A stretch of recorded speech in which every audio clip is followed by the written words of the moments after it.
Bienvenue sur ma chaîne YouTube. Je m'appelle Ksenia Yarnova, je suis une opticienne optométriste diplômée en France et cette chaîne est dédiée à tout ce qui est la vision, comment la préserver, comment la rendre meilleure et comment surtout réduire la fatigue visuelle qui est souvent due à trop de temps d'écran. Si vous me regardez sur cette chaîne YouTube, donc forcément vous utilisez un écran. Donc j'espère qu'à la fin de cette vidéo vous allez regarder au loin, cligner et bon, suivez mon compte Instagram où je partage davantage les exercices, comment préserver notre vision et aussi il y a mon application Your Eyes Web App qui vous guide à travers ces pauses efficaces pour préserver notre vision. Aujourd'hui, j'aimerais aborder le sujet de la luminosité naturelle et comme elle est importante pour nous. Donc, comme vous voyez derrière moi, il y a une magnifique vue avec un temps très ensoleillé.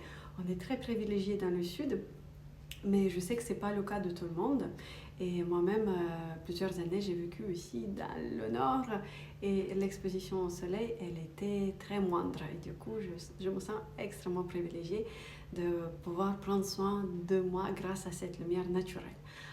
Vous avez certainement déjà remarqué qu'on passe beaucoup de temps à l'intérieur et qu'on est exposé aux écrans d'ordinateur qui, eux, mettent également les lumières bleues, qui n'ont rien de bénéfique pour nous.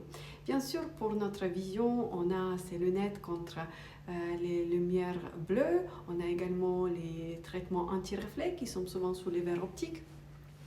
Mais ça n'impacte pas quand même, ça ne protège pas notre peau. Donc, je vous invite à toute occasion possible, aller dehors et prendre un peu de lumière naturelle. Et même quand vous n'avez pas envie de vous balader, dites-vous que c'est important et nécessaire de rester à l'extérieur. Donc, notre exposition solaire est très importante. Bien sûr, je ne vous dis pas de vous exposer entre midi ou l'été sans protection solaire, etc. Mais même en étant à l'ombre, si on a la lumière naturelle autour de nous, ça nous fera du bien. Et comment ça nous fera du bien? La lumière naturelle a la possibilité d'activer quelque chose comme une photosynthèse pour les plantes. Je ne sais pas si vous êtes familier avec cette notion, mais en fait, les plantes, quand ils sont exposées à la lumière naturelle, il y a un processus qui s'appelle photosynthèse qui se déclenche dans eux. Ça leur permet, entre autres, de nous donner plus d'oxygène. Pareil pour nous, quand on est dehors, grâce à la lumière naturelle, il y a plein de processus photochimiques qui vont se déclencher dans notre corps, qui vont permettre de régler notre cycle biologique naturel. Ça nous permettra aussi d'avoir des hormones qui vont être régulées d'une meilleure manière, notamment la production de la vitamine D et la réduction de la mélatonine, parce que la mélatonine, c'est une hormone qui nous aide à dormir. C'est pour ça qu'il n'est pas conseillé du tout d'avoir une exposition à un écran, que ce soit la télé, l'écran d'ordinateur ou votre téléphone. Et dites-moi qui ne le fait pas avant de s'endormir et lire quelque chose sur Internet, sur son téléphone, à la place d'un livre.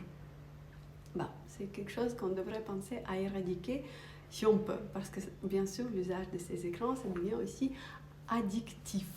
Bon, mais revenons à la lumière naturelle. Donc, ça permet de réguler notre humeur, avoir des processus biochimiques qui se déclenchent dans le corps.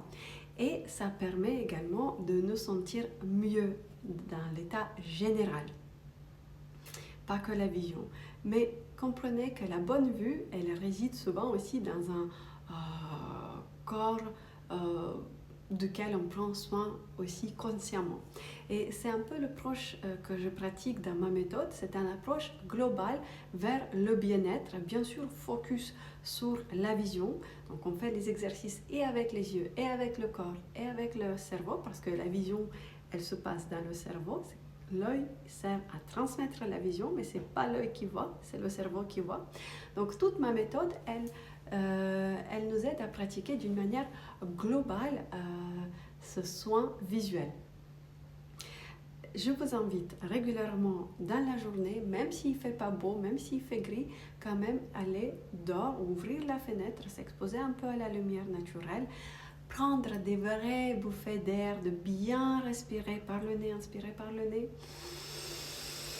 et expirer par le nez également. Vous pouvez retenir le souffle pendant 4 secondes, expirer, retenir à nouveau et inspirer à nouveau. De le faire donc à l'extérieur Si c'est pas possible de sortir dehors, faites-le au moins à une fenêtre ouverte. Et je vous invite à ne pas allumer la lumière artificielle quand ce n'est pas nécessaire. Encore une fois, là, c'est une journée magnifique et il n'y a aucune source lumineuse autour de moi. Même cette vidéo, je ne m'en sers pas d'une lumière supplémentaire pour le faire. Et bien sûr, c'est un privilège. Mais même quand il fait gris, parfois, on n'a pas besoin d'utiliser la lumière électrique et ça nous apaise davantage.